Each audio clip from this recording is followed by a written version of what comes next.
we feel so overwhelmed.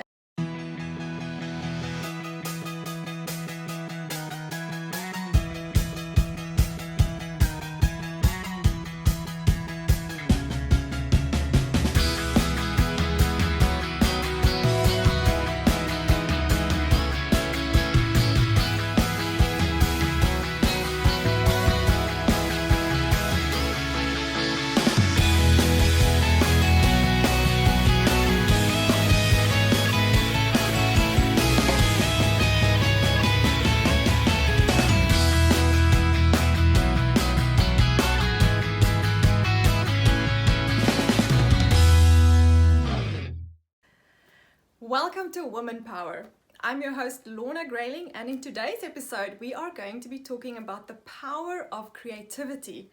Joining us in studio today is the powerful woman Danette Kubanda. She is a 2-time Emmy Award-winning national television producer. She's a media coach, a publicity consultant, and now a #1 bestseller on Amazon.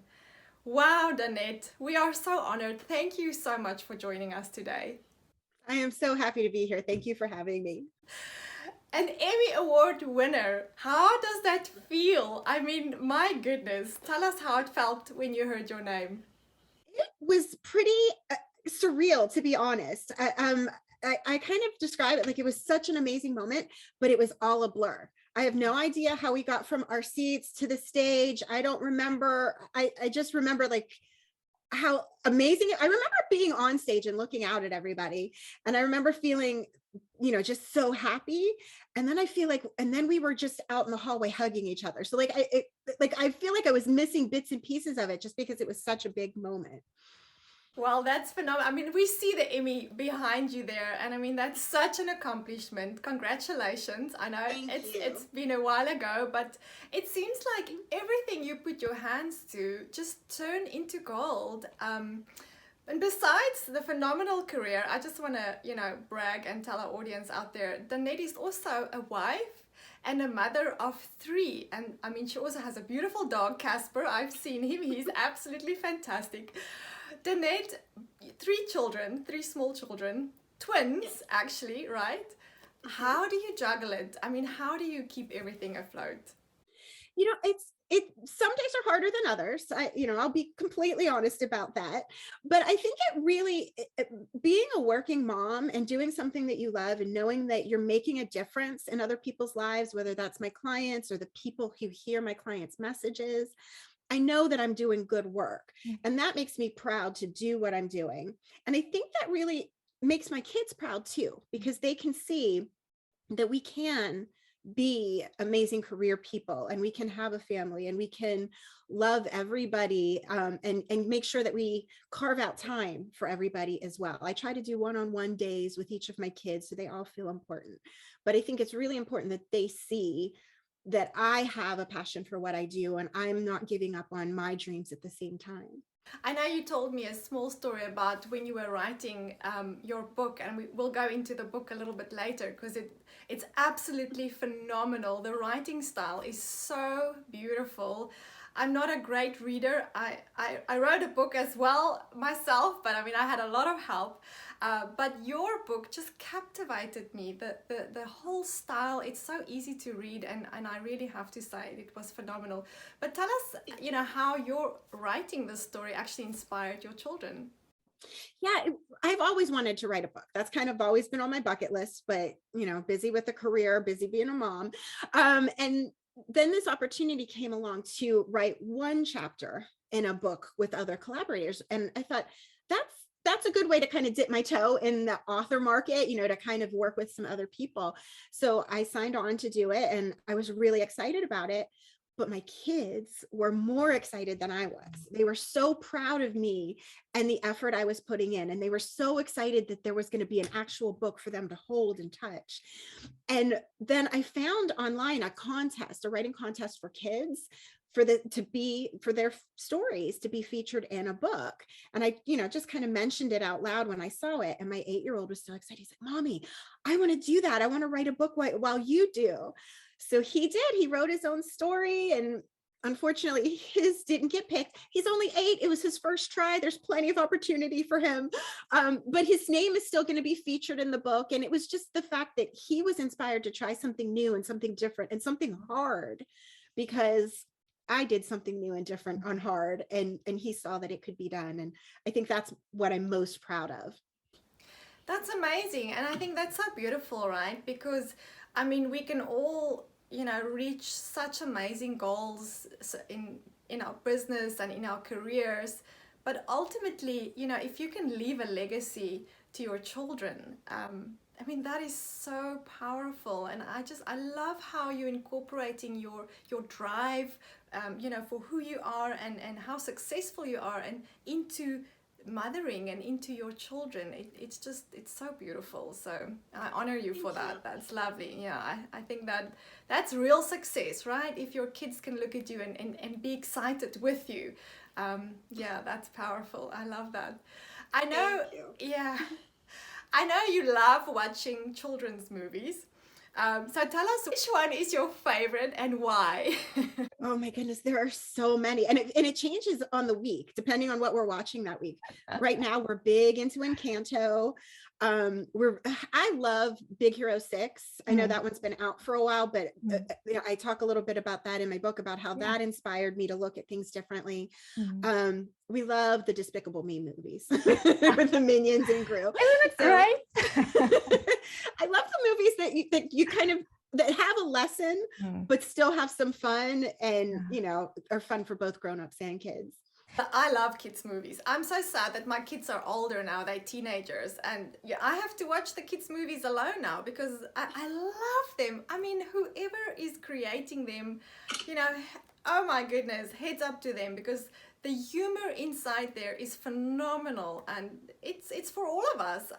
I've watched this Inside Out. I don't know if you've seen that, and it's about all the emotions, and having emotions, and that having emotions is okay. Man, I enjoyed that so much. and it's great for identifying emotions too. Like, you're kind of acting a little like disgust right now, and you can picture her in her little green dress, because she's disgust, but she's the most adorable of the emotions. But yes, I love that movie as well. Yeah, absolutely. And anger, I love anger. I have this thing with my kids now. My foot is down, right? And then they're like, that's the end of it. Oh, it's good. Danette, some truth and realness. Like, I know we all have these moments where, we feel so overwhelmed, and I'm sure you have had moments like that as well. How do you get through them, and what keeps you going when you feel like you just want to give up? My immediate instinct is to go hug my dog. I'll be honest. He gets us through a lot. But yeah, I think it's just kind of taking a step back, taking that breath. And it's hard to do that in the moment when you're feeling so overwhelmed and panicky. And, sometimes you just need to step outside. I'll be honest, I was having a moment like that last year after my husband and I both got sick with COVID, and it was a really rough go trying to recover from that. And I just needed to go, and I put the kids in the car, and we drove to Connecticut, and I stayed at my friend's house for a week, and it was just that change of scenery. So sometimes it's just and it doesn't have to be that drastic. You don't have to just run across state lines, but sometimes a change of scenery, getting out into the woods and just getting away from devices, I think, is a big one, and just listening to your thoughts and what your heart really truly wants. And that will guide you to how to overcome that overwhelm. Yeah, I love that. I love, taking yourself out of the situation a little bit. And I mean, if it means driving out of state, then drive out of state. Like, hug the dog, watch the sunset, have a glass of wine, or whatever it is that you just kind of breathe, and just to know that, like, sometimes today is so overwhelming, but tomorrow will come and it will look a little bit better. Just hang in there. Exactly. And it's really hard to make a decision when you're feeling so overwhelmed, because you're not thinking clearly, so you're not going to get that. So just, it's whatever it is can take a minute, and you can come back to it when you're feeling a little bit calmer. Yeah, absolutely. That is such truth. Okay, let's get into your book because it is so powerful. Your slogan is like creativity is whatever you want it to be. Why is that so important to you to talk about creativity and the power of creativity? Well, I think a lot of people, when they hear that word, they're thinking paintbrushes or sculpture, being an artist in some way. And I think we all have a little bit of artistry in us, and we all can use that creativity. And it kind of hurts my heart a little bit when I hear someone say that they're not creative. Yeah. We're all creative, and we just have to kind of tap into that. And where I use creativity the most, yes, I use it in the work I do and helping my clients, figure out how to get their message out into the world. But I also use creativity in problem solving. Whatever problem I'm facing in my life at that moment, I try to look at it from a different perspective, shake things up a little bit and think outside the box so that I can find the solution that's the best for me. And that's kind of how the position that I wrote my chapter from, was that creativity is a way to solve problems and a way to be resilient in your life. Yeah, that is powerful. And even me, I haven't really thought about creativity using that to solve problems, but I mean that totally makes sense, as well as the fact that just that resilience and creativity for me as well. I find it being very soothing and calming because I think we were made to create. In, like you say, in all of us, there is a certain term of creativity. We just need to find it. But I love that, using creativity to resolve problems. And I mean, I do encourage the viewers to go and read the book because I love the analogies you used and just the story of the crab. I mean, it's so funny, and you can literally see, as you were writing it, I could see that crab struggling. It was fabulous. Sure, I didn't think to take a picture in the moment, but it was amazing how such a small little creature could have such an effect on you. Like, he really did change the way I was thinking about things. So it's, really paying attention to those small moments in your life and hearing whatever message it is that they're trying to give you. Yeah, I love, and also just, looking at, like you said, you were just sitting there and looking at this little crab, and how just taking that moment in gave you such perspective. And I think we all have that opportunity every day. We just don't always take it and appreciate it and slow down enough to see it and find that truth in it. It's so powerful. Danette, you started having a vision and a dream for your life so early. I wish I was so sorted out at 15, but I know you mentioned in your story that at 15 you had all these goals. Tell us, about your goals a little bit and what you've achieved on your list, because it's just phenomenal. Well, I probably was a little too focused as a 15-year-old. I really kind of had my whole life planned out. I knew how many kids I wanted to have. I knew what kind of house I wanted to live in. I knew what kind of career I wanted. But I grew up in a dying steel town, and there weren't a whole lot of opportunities around. It was while I was in school, all the steel mills closed. Everybody lost their jobs. It wasn't a happy kind of place. The people were happy, but there was a lot of, there just wasn't a lot of positivity and a lot of hope unless you got out of town. So I always knew I was gonna get out of town, and I just knew that if I got out of town, I'd find a way to make my dreams come true. So while I was still in town, I figured out how to get involved in TV so that I would have a great resume going into college. I went to a college that was a top 10 journalism school so that I could have that hands-on experience going into an internship, going into a career. And I was able to step into my career right out of college. And I just kept going after those dreams. I wanted to win an Emmy. And, it takes a little bit of job hopping to get the right opportunities and get the right experience under your belt to get those opportunities. And I just kind of never gave up.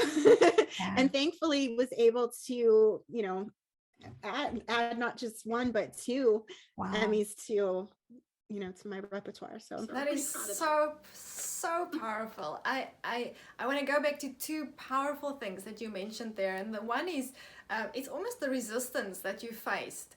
I mean, you put your dreams out there, you wrote it down, and there was this resistance, right? Because the place where you were at didn't allow you to be able to reach those dreams. Do you feel like the resistance and the circumstances that was against you at the time when you were younger pushed you to go out of town and to go further, to follow your dreams? Almost a good thing, or?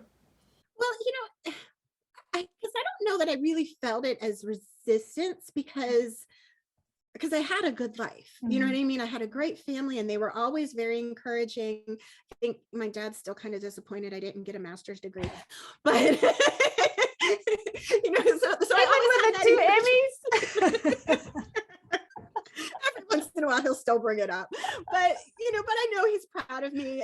But it was that whole idea that I really, it wasn't something that we heard about in school. We didn't hear, well, you could go be a television producer. Yeah. That was something I decided I wanted to do, and I had to figure out how to go about that. And I was just really lucky that I found a program in town where I had to join the Boy Scouts. So I was a Boy Scout explorer to work at our local cable station, where I learned, literally learned the ropes, learned how to coil a cable. I covered city council meetings and sporting events, but it was a really great experience to let me know that this is what I want to do. And I was able to be really focused in college. I didn't change my major, I went in knowing where I wanted to be, and that was really helpful. Do you think that, I mean, I love that, how you use the small beginnings in your life to use that to get where you wanted to be. Do you think that having your goals helped you through the smaller stages? Because sometimes, I think a lot of times we can feel, and I speak for myself as well, we can feel quite stuck in a moment. And I, we can look at our surroundings, and I think that also causes a lot of depression in people's lives. You look at where you're at and you think, well, this is not necessarily what I wanted for my life. But do you think that having goals and setting your goals kind of got you through those places where you might not want it to be initially? Absolutely. Because and you hear that from a lot of people. Well, the circumstances didn't work out for me. But I'm like, but did you sit in your circumstances, or did you look for a way out of your circumstances? And I have so many friends that friends I went to school with who were amazing, producers or amazing on air, and they never pursued a career in television. And I just like, oh, what could have been? Or even just friends who, wanted to, their big goal was to go to film school and be film directors, and they're still working at the news station or something like that. Yes, it's a great job and they've got great lives, but I personally wouldn't be able to live with those what ifs. I'm one of those people that I would regret more what I didn't do than something that I tried. Even if I tried it and it didn't work out, at least I didn't regret not trying it. Yeah, absolutely. So powerful, powerful words. I mean, that is so true. And I think I always go back to that thing about using your stumbling blocks as stepping stones, because life happens, right? We have a goal, we sometimes have a vision, and COVID hits, right? I mean, that literally hit everybody. And so many of us might experience that as a complete stumbling block. But we can use it as a stepping stone. I love that. That is powerful. And then one of the things that you mentioned that I just also want to jump back to is hard work. You said that quite a few times, right? Yes. I think that, a lot of us, sometimes we have dreams, and these days in the world, it's all about dreaming big and following your dreams and all that. It doesn't really portray the hard work that comes with it to reach your dreams, right? That's very, very true. Because it does take a lot of hard work, and it takes a lot of perseverance and a lot of resilience. And that's not to say, and that maybe you're traveling down one particular path and it doesn't necessarily pan out. that doesn't mean that you're a failure. It just means that it's time to try something new. And if you don't put the work towards it, you'll never know. If you don't put the work towards it and you give up too soon, again, you fall back into that what if, what did I miss out on? What, whose lives could you have affected if you had just kept going? And I say that to my clients a lot too, when it's hard to kind of put yourself out there and put your message out there. But when you have a message that's going to help somebody, it's not about you anymore. It's about all those other lives that you can touch. Absolutely. So putting in that work to make it happen, the payoff is amazing. And it's just, it's not worth giving up. Was there any time in your career where you felt like you wanted to give up? And how did you get through it, that moment? I had plenty of moments where I thought I was just gonna quit and drive a truck or work in a cupcake shop or something like that, something where I didn't have to think so hard about every task I had to do. I just wanted to sit amongst the cupcakes and look at how beautiful they were. Cupcakes are beautiful, right? Right. Just that simplicity of it. I still times where I'm just like, I could totally do that. But who knows, maybe I will someday. But it's sometimes you just need to step back and think about, give yourself that break. Like, oh, I could also do this, or I could also do that. But my heart really is here where I am, and I just have to keep going. Yes. So, and that's not to say you're not going to shift, you absolutely are going to shift, and things are going to change throughout your career. And that's just based on who you are in the moment. And, there's absolutely nothing wrong with shifting. It's the giving up part that I just can't do. Yeah, absolutely. Because you were working for Oprah Winfrey, which was a phenomenal job. And I know it was something that was on your bucket list at 15. You actually wrote it down, work for Oprah. And you did. And you had to leave that job in order to go out and actually win the Emmys, right? So, exactly. That must have been quite scary, leaving a good job and going out, into an unknown new world, right? Well, yeah. And, she had won so many Emmys, so, deservedly so, that by the time I started at the show, she had taken the show and herself out of the running because she wanted to give the opportunities to some other people, which is noble, but that didn't work out so well for me.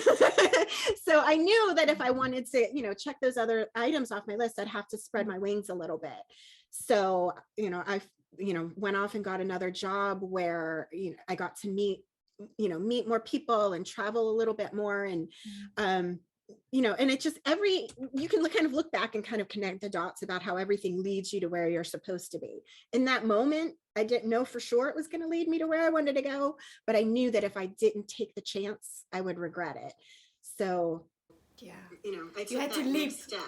Yeah, take that step and leap, right? And that's a scary thing.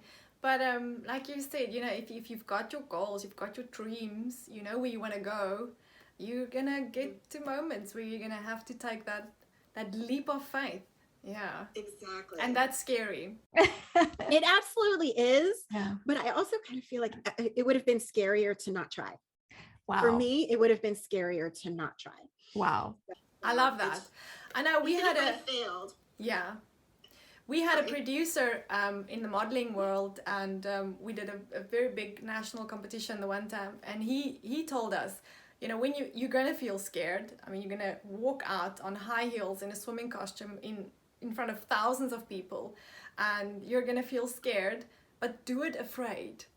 Just do it. Like, you've got to be brave for a few seconds, or, in that case, a few seconds when you're on stage. Do it afraid. And that for me was so powerful. So take that leap. I love that. Do it afraid. That's just do it afraid. Takeaway. Yeah, because otherwise you won't do it, right? Like you said, it will keep you back, and it's actually scarier thinking about the lost chances that you might have had. That's even worse. Yeah, powerful thoughts. One last, because we're out of time. I can literally, we can speak for hours. We would definitely get you on again, and we would talk about so many things. But one last thing, you were such a, like you say, you had it all together when you were already 15. Do you have any advice for us? You know, how can we raise successful kids to also be goal driven and to have dreams and goals? And, you know, what is your advice on that? Get to know your kids, you know, get to know what's important to them as opposed to what's important to you. I think that I see that a lot, that, you know, their kids are pushed to what the parents think they should be doing, as opposed to what the kids are really driven to go after. If they're excited about something, they're going to want to learn about it. If they're interested in something, they're going to want to try it. So, you know, really pay attention to what motivates them so that they can develop those dreams on their own. Because, you know, like I mentioned, you know, my dad was a steel worker. My mom was a homemaker. Being a television producer would have never crossed either of their minds. Yeah. But they encouraged me every step of the way. And I think I never really felt like I couldn't, you know, I felt like I felt like I had to get out of town. But other than that, I had that support behind me, that if that's something I really wanted to do, my parents and my sisters were going to be right behind me as I was doing it. And I want that for my kids. I want them to know that no matter what they decide to do, I'm right behind them. You know, sometimes parents push their dreams onto their kids. It creates so much pressure. The kids can feel it. You never have to say anything to your child. They can feel that pressure on them. And yeah, that is so powerful. Just leave them to become the best them, right? Yeah, exactly. Find out who they are. Let them live in their own authenticity, because that's really what fulfills us all. Yeah, there's so much power in that. I totally agree. And there's peace in that. Doing what you love and having people support you, right? Whether you become famous or not, or rich or not, you know, happiness is not about those things. It's about finding that self-peace. So, wow, powerful words. Danette, thank you so much. We've come to the end of our show, but we really appreciate you. To all our viewers out there, this is all from me, Lorna Grayling. I have been your host for Woman Power. If you would like to get in touch with Danette, her details will be on the screen right now. You can go to her website. If you need media coaching, if you need publicity consultant, she is phenomenal. Have a look on there. Until next week, bye-bye.